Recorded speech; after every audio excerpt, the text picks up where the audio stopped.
Shukuru Mwenyezi Mungu, mchezo wa kwanza umeshamalizika, tumeondoka na pointi 3. Tunakwenda mchezo mwingine mgumu, mchezo wa away dhidi ya JS Kabylie, na ugumu wa mchezo umeongezwa na matokeo ambayo wameyapata JS Kabylie kwenye mchezo wa kwanza baada ya kufungwa goli 4 na Al Ahly.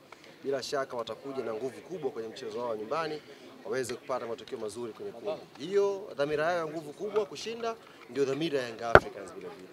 Jambo la kuhakikishia mashabiki wanachama wa klabu yetu, tunakwenda kupambana. Kundi ni gumu, tunakwenda kupambana. Mwenyezi Mungu atujalie inshallah. Kuna pressure yote kwa sababu inaonekana mnaanza hiyo ugenini karibia hizo mechi zote mbili. Kabylie ili kundi kila mechi ni pressure. Hata tuliocheza New Aman Complex ilikuwa na pressure. Na hii tunakwenda away na pressure. Ila hii pressure yake imeongezeka kwa sababu sisi tunataka zaidi, wenzao wanataka ushindi wa kwanza. Kwa hiyo mechi haitakuwa nyepesi. Tunakwenda kutoa mechi nzuri. Umewahi sana kwenda Algeria. Labda focus nini? Ni mazingira ya hali ya hewa. Algeria ukiangalia sasa hivi baridi ni kali sana, kwa lazima ngatu kwa siku 3 ili kuwe na adaptation ya wachezaji mwili yao na hali ya hewa. Kwa hiyo hakuna sababu nyingine zaidi. Najivunia kwa timu pekee Tanzania mpaka sasa kupata ushindi.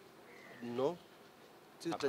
Tunajivunia baada ya kwenda robo finali. Hatuwezi kujivunia ushindi mmoja. Jasusi ana lolote jasusi mpaka sasa? Anaendelea kushusha vitu. Tuwe na subira. Shukuru Mwenyezi Mungu, mchezo wa kwanza umeshamalizika, tumeondoka na pointi 3. Tunakwenda mchezo mwingine mgumu, mchezo wa away dhidi ya JS Kabylie, na ugumu wa mchezo umeongezwa na matokeo ambayo wameyapata JS Kabylie kwenye mchezo wa kwanza baada ya kufungwa goli 4 na Al Ahly.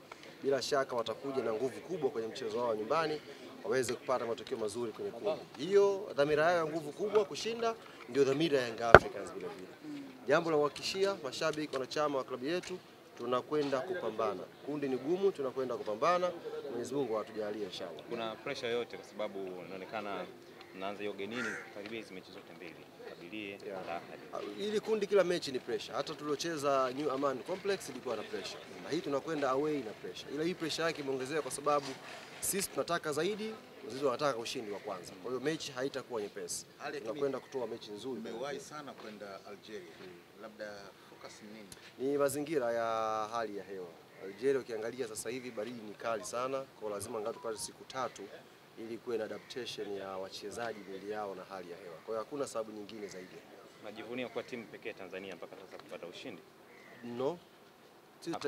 Tunajivunia baada ya kwenda robo finali. Hatuwezi kujivunia ushindi mmoja. Jasusi ana lolote jasusi mpaka sasa? Anaendelea kushusha vitu. Tuwe na subira.